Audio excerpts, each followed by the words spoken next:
श्री टेंभे स्वामी यांच्या चरित्रातला एक प्रसंग आहे.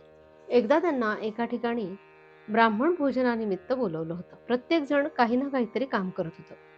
ते पाहून स्वामीजी हसून म्हणाले, "अरे, तुम्ही प्रत्येक जण काही ना काही काम करीत आहात. मी फक्त एकटाच रिकामा बसलोय. मलाही काहीतरी काम द्या." पण स्वामींना काय काम द्यावं? सगळ्यांनाच विचार पडला. आणि गुरु आज्ञा तर पाळायची. मग काही ना काहीतरी तरी काम दिलंच पाहिजे. शेवटी कोणीतरी एक युक्ती काढली. त्यांच्यापैकी एकाने स्वामींपुढे सहाण आणि चंदनाचं खोड आणून ठेवलं. टेंभे स्वामींनी गंध उगाळून ठेवलं. पंगत बसली.